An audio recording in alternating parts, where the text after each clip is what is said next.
Webinar is now streaming live on YouTube. And with that, we're ready to go. A couple moments for technical difficulties.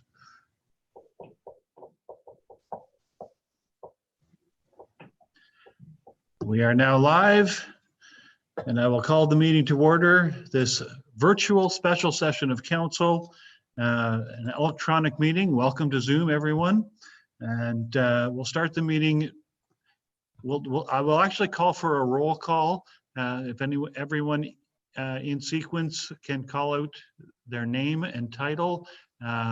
Just if we were in a situation where there was no video, we would require it. Because we're on Zoom, we're going to do it anyway. And well, you don't have to call out your name. I'll call on you. Right, I'll start with Councillor Porter. Hi, Councillor Porter here. Councillor for Ward 3. And Councillor Gordon. Councillor Ron Gordon for Ward 3. Councillor Budarick. Councillor Budarick for Ward 3. Present. Councillor Parks.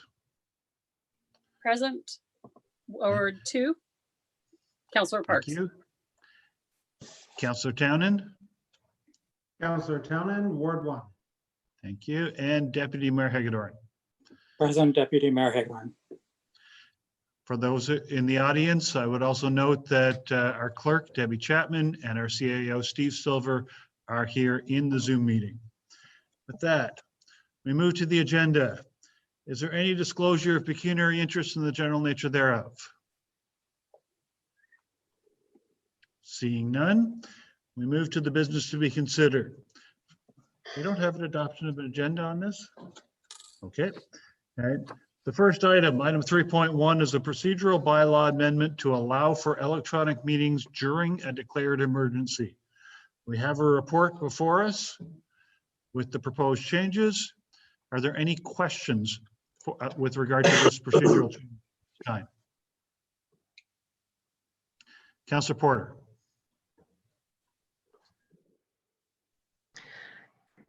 Yeah, the procedural bylaw amendment, my understanding was that they were going to move forward with allowing virtual meetings outside of a declaration of emergency. Has that come forward at all in the past? I thought we saw something or talked about it a while back. Can I ask the clerk to respond to that? Through the chair, within your current procedure bylaw, there is a section to allow. Hang on one second. Can you hear the clerk at this point? No. No, they're not hearing you. Technical difficulties. Sorry, can you hear me now? Yes. Okay, so through our current procedural bylaw, we do have a section that allows for electronic participation. But it's limited. So it would allow one member of council to attend electronically. Right now, the legislation is only allowing this virtual during the emergency. I would hazard a guess that there may be changes following the emergency, but that's not been declared yet. Does that answer your question, Councillor Porter? You're on mute. Just a follow-up, if I may. So that's a part of our procedural bylaw that we're allowed one person. So if we were to do an amendment to our procedural bylaw, could we increase that, or are we limited to one through the provincial guidelines? To the clerk. Through the chair, at this point, it's through the emergency management legislation that we're passing this that allows for an actual full virtual electronic meeting. If there's any changes after the procedural bylaw, a full procedural bylaw amendment will be done. Okay, Councillor Porter. That didn't answer my question, so maybe I wasn't communicating it very well. My question was that prior to this declaration of emergency, through our procedural bylaw, we identified that we were allowed to have one person only to attend through a virtual medium.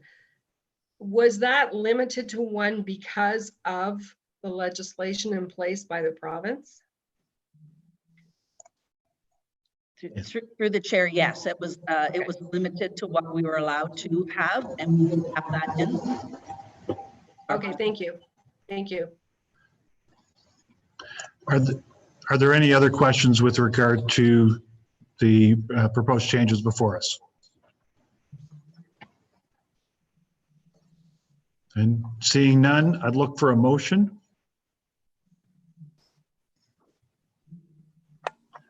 I'll take Deputy Mayor. So moved, and I'll look for a seconder. And I'll take Councillor Budarick. Mover, any comment? No. Seconder, any comment? No. Anyone else have comment with regard to this amendment? Seeing none, with that, I will call the question. I will ask that you hold your hands up until I do a full count. I will not to indicate, or I'll make a statement as to what the vote is. So please vote now. All those in favor? And I have all hands up. It is unanimous. And motion is carried. And moving on to our next item on the agenda, we have the COVID-19 update. You were provided with a document, wrong one, from the, I'm in the wrong message, sorry. Technical difficulties. You were provided with an update dated April the 9th in your agenda. Right? I'll ask the CAO, do you have any further comments to this at this time? No, Your Worship. Do we have any questions with regard to this at this time? I'll start with Councillor Porter. I note in the report that we've got the municipal bylaw officers have been granted special authority during this time. Do we know if any bylaw infractions or tickets or whatever you want to call them have been issued in our municipality in regard to the COVID-19 in our municipality? And would that be appropriate for the CAO or the clerk? The clerk, please. Sorry, through the chair, we have not, we're not aware of any charges being laid at this point through COVID-19 at this time. Does anyone else have any questions with regard to this update? One of the reasons this was on the table today was to prompt discussion and to seek out ideas with regard to the needs of our residents over the coming weeks. One of the goals was that if we had any questions or required any information from our staff that included in this report, we would ask for those reports for the next council meeting scheduled for the 27th. Okay. If there's no further questions, I'll ask for a motion. Councillor Townend.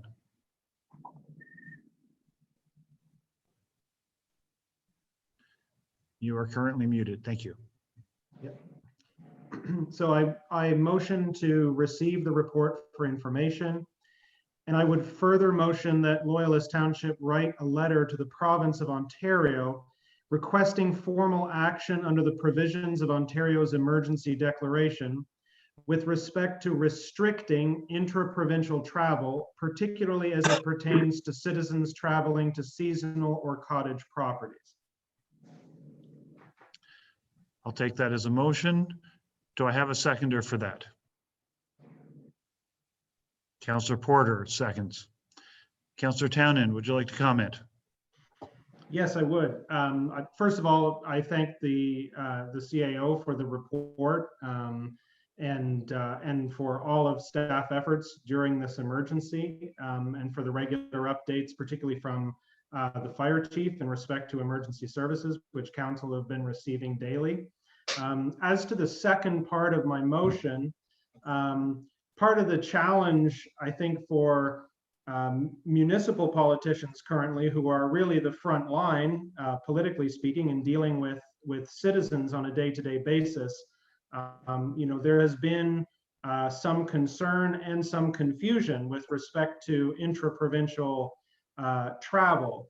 And I think it would be worthwhile, given the pressures that we've received as a municipality from our local public health authority in KFLNA, to encourage the province to take action and at the very least have more clear messaging around that, as of course we are affected by the travel of seasonal residents to their properties.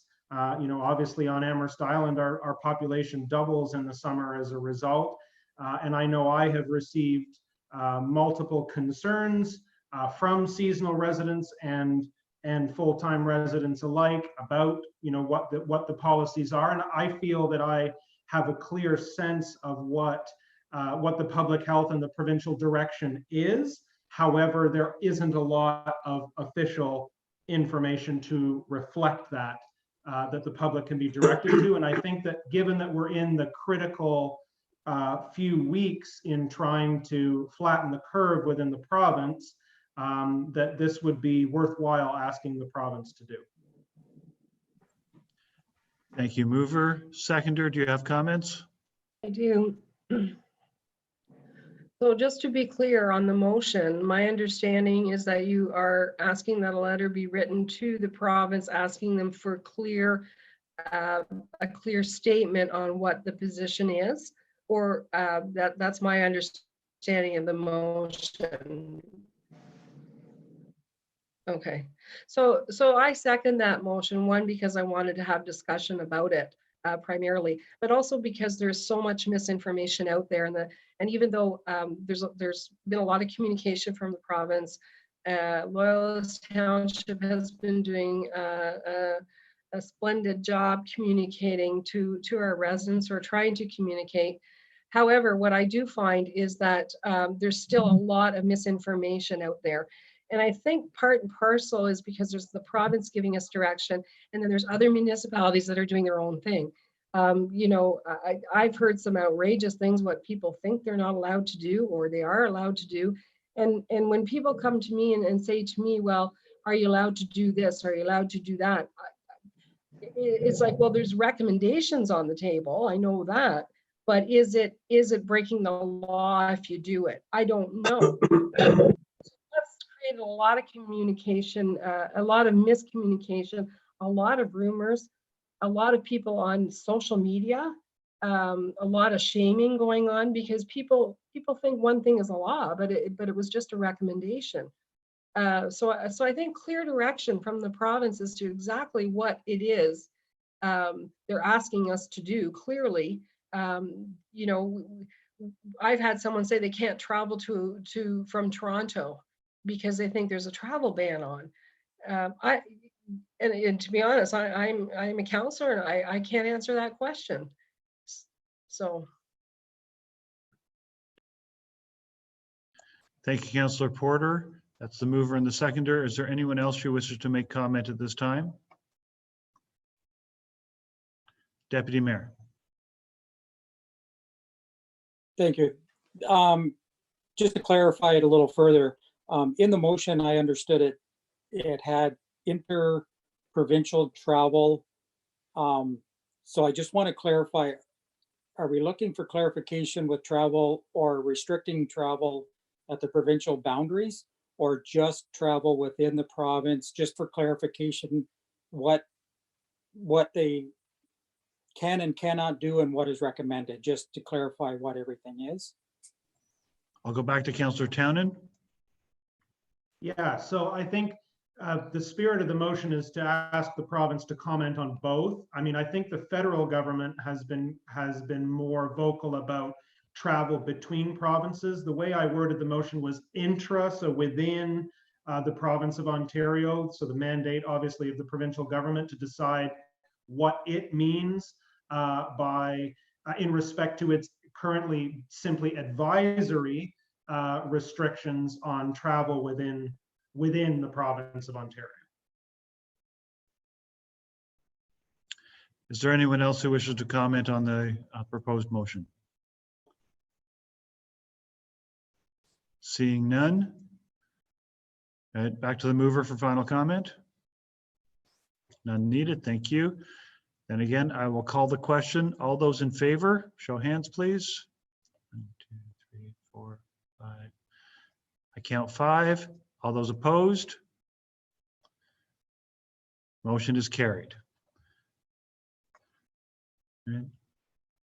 Last thing on our agenda then is the confirmatory bylaw. Or before I go, was there anything else that people had questions regarding the COVID crisis? Councillor Porter. Yes, I'm sorry. We kind of got sidetracked because of the addition to that motion about receiving it, but I really think it would be prudent of us to have more discussion on this item because I think it warrants such discussion at this time. And so if I may, if I can start off just by saying a few things about what. First of all, I want to thank you, Mr. Mayor, and as well as staff for leading us during this unprecedented time. So thank you very much for that. We as councillors, especially, I can only speak for myself, but I as a councillor do get queries over the telephone, of course, as to the rationale behind some of the decisions that have been made by the emergency team. And unfortunately, I've not been able to give that rationale because we're not getting that rationale. So I'm sure that every decision has been made with the necessary backup information and quite good rationale. But I have a difficult time sometimes saying, and I'll give you an example. Someone asked me why we closed the parks. And I didn't know whether to say, well, it was because so many people were attending them, they could not properly maintain social distancing. I didn't know if that was the case, or that it was just because other municipalities have closed the parks.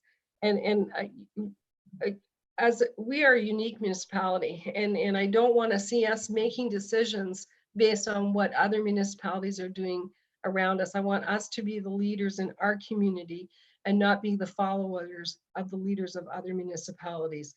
Of course, we have to take direction and we have to follow the provincially mandated guidelines. That is only prudent. But at the same time, when our emergency team makes decisions, it's very difficult for us as council members. We are the leaders of our community. We have to be able to substantiate those decisions, and we have to be able to provide rationale for those decisions when asked. And I find that we're not in that position to do so.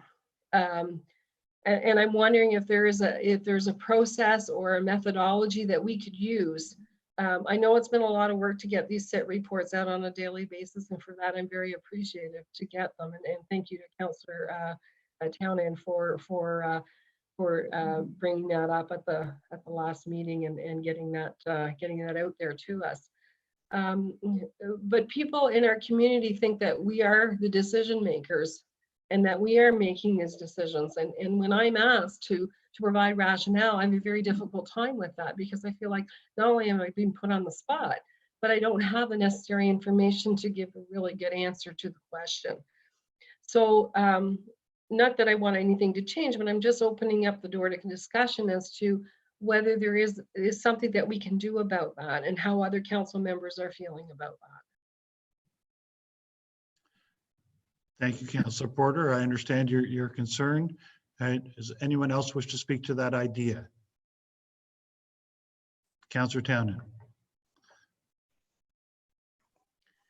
Yeah, I'll just say my 2 cents worth about it. First of all, to make the same statement that I think Loyalist Township's handling of this emergency has been exemplary, and that's reflective both on the actions of the mayor and the actions of staff. From my perspective as a councillor, I'm simply conscious that the period that we're in is really a precedent-setting time. We haven't really dealt with something like this before. And so therefore, when we're in a new situation, whatever we do is inevitably going to set a precedent to some extent or another.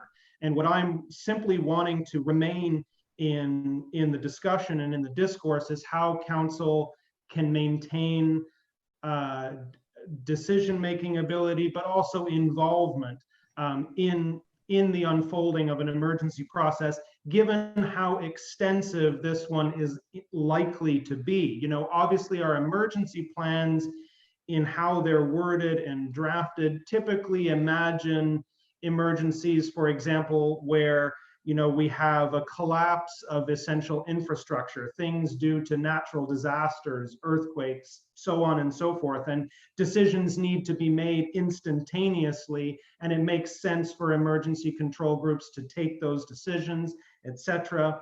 You know, in something like a pandemic, particularly this one, you know, we are likely to be dealing with social restrictions for an extended period of time. We may well also deal once again with a spike or a resurgence in the virus and need to double down on restrictions again later this year, potentially. We don't know. I'm just simply wanting to bring as a focus for our attention on an ongoing basis how we ensure that council remain at the center of the crisis, to be able to, as Councillor Porter noted, to be able to communicate effectively with residents as leaders within our community, but also to be able to do what we were democratically elected to do, which was to be part of the decisions. That's just simply to bring that into our discussion. Thank you, Councillor Townend. Others wish to weigh in on this? Seeing none, I will add my comments. First of all, just for clarity on the parks question, as let's say the example you brought up, and I realize it's more than just that example. But at the moment, my understanding is that our parks are not closed. Our park amenities are closed. Right? The parks are available for walk through, for exercise, for dog walking, etc. But the physical infrastructure within the park, the playgrounds, the benches, etc., are not to be used, and that the part is what's closed, because they cannot be sanitized on an appropriate basis. It was done as a safety measure, and again, I'll take the blame for that. I apologize. I thought I'd expressed that through the reports I give out to council after each meeting. I'm assuming I did not express that well enough. As far as the current emergency plan structure, we do have that. Council passed that, and as Councillor Townend said, it is more designed for, I'll call it the one of, be it a forest fire or a major snowstorm or something of that nature. And I do think sooner rather than later, we will need to review the emergency plan based on some ideas around timelines, etc. But that policy is in place, and it required both myself and the deputy to have specific training on the procedures within the emergency control group. And so I'm not sure that we have the opportunity in the immediate to make changes to that plan. However, now that we have this system, the Zoom system that we're working with today, and the legislative ability to have meetings in this manner, I see no reason why council can't meet to discuss these things on a regular basis and make the major policy decisions that are required. From my perspective, those items that are staff safety are completely at the discretion of management. That is their role and their option. Those items that are essential health and safety risks is at the discretion of the emergency control group.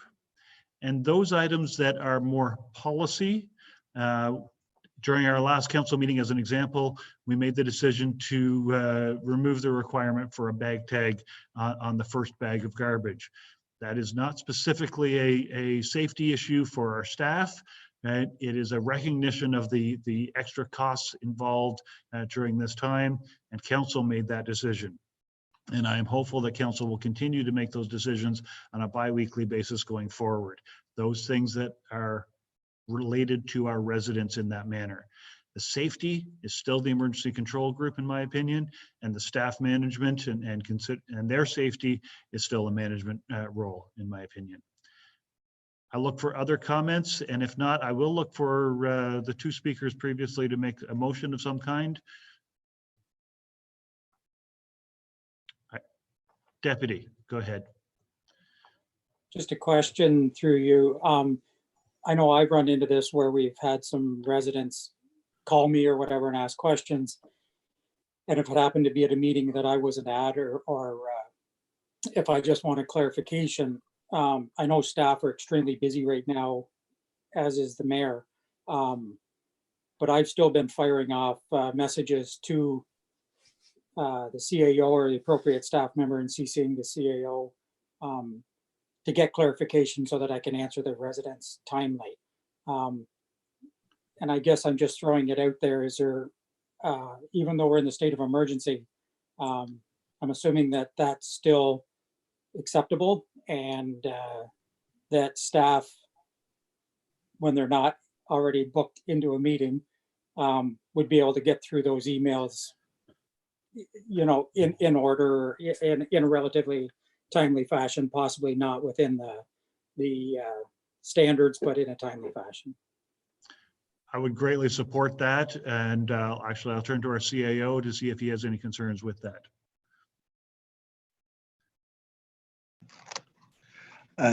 I don't have any concerns, Your Worship. I think we've been doing that. I don't know of any issues that have arisen where the response has been delayed to any extent. We are dealing mostly with the emergency, but it's always a pleasure to deal with something that isn't COVID related as well. And you do look for those bright spots during the day. So continue sending me the emails, and we will find out as quickly as we can. Emergency, of course, takes precedence, but our preference, but we'll continue our same system. Thank you. Other comments? Is there a motion that that any member of council would like to put forward at this time?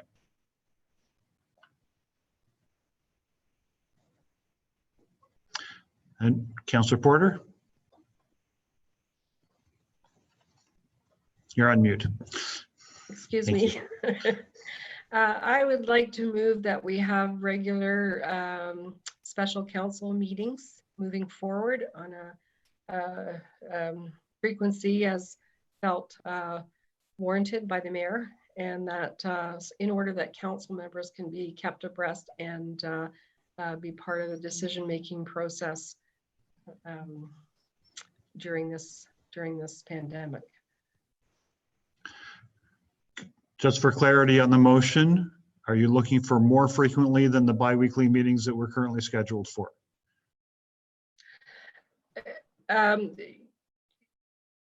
The current bi-weekly meetings are fine, but if there is larger decisions to be made specifically in relation to COVID, then I'd like to see a special council meeting called for that. At the mayor's discretion, of course, but just to allow us the information and the input into any major decisions moving forward. Thank you. Before I continue to look for a seconder, I will turn to the clerk. Wanted to make comment. Yes, through the chair, I was going to say for the April 27th meeting, we'll have that as an agenda item to set council meetings for the future. Helps. And on top of that, I am asked to call a council meeting as needed, a special council meeting if required. And does that satisfy the nature of the motion, Councillor Porter, before I look for a seconder? Yeah, yes, it does. So in reflection of what you're saying, then do you still feel, I mean, I don't necessarily think we need a motion then if that is something that you are saying. And I am able to call meetings if there is necessary decisions by council on short notice if necessary. And we will be reviewing the regular schedule of council at the April 27th meeting. Okay. Go ahead. All right, so I will withdraw that motion. Thank you. Are there any other motions at this time? Councillor Townend. So I would motion to receive the comments that have just been offered for information. And I'd further motion to request staff to bring a report at the appropriate time to discuss a review and possible alterations to the emergency plan. And thank you. Clerk has that motion. Thank you. Do I have a seconder for that? Councillor Budarick, a seconder. And mover, comment? Yeah, I just feel that that motion maybe reflects some of the conversation. In the motion, I obviously said at the appropriate time. I'm very conscious that we're in the middle of the pandemic and staff need to be able to do what they're doing, as do you, your worship. So, you know, the emergency plan is working effectively as it stands. So, you know, whenever it is appropriate, I don't want to lose the concentration and the. We lost you again.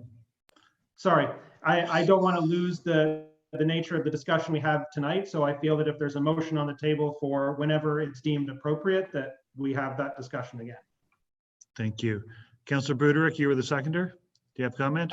Yeah, just to echo Nathan's comments, because things are evolving in a fast-paced world, and we need to stay on top of things. But I do echo Councillor Townend's sentiments about the staff is doing a fantastic job.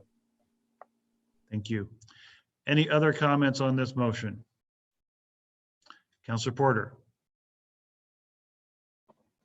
Yes, I think it's a very good motion. Thank you for that. I will be supporting it. I think it's important that moving forward, we all learn from this, and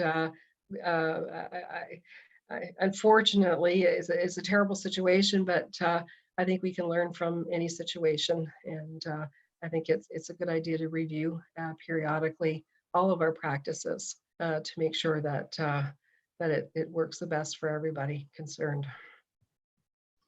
Excellent. Any other comments? I will add my comment that I actually do support this motion. As Councillor Porter just said, all policies need to be reviewed in light of the circumstances that we find ourselves in.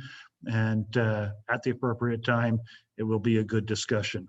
I would also comment to all members of council. I've been trying to send you an email report on the emergency control group's meetings after each meeting. And if there is additional information or a different nature to that content that you would like, please communicate with me offline and I'll do my best to satisfy those requirements. I'll go back to the mover for final comment. We're good. Then I will call the question. All those in favor? Any opposed? Motion is carried. Is there anything else on this item then? Councillor Porter. Yeah, I'm sorry, this may very well be out of order, but it is to do with this pandemic, and it's something that has been that I noticed the other day. Of course, there's signs in the municipality, in particular on County Road 2, that is telling people to stay home.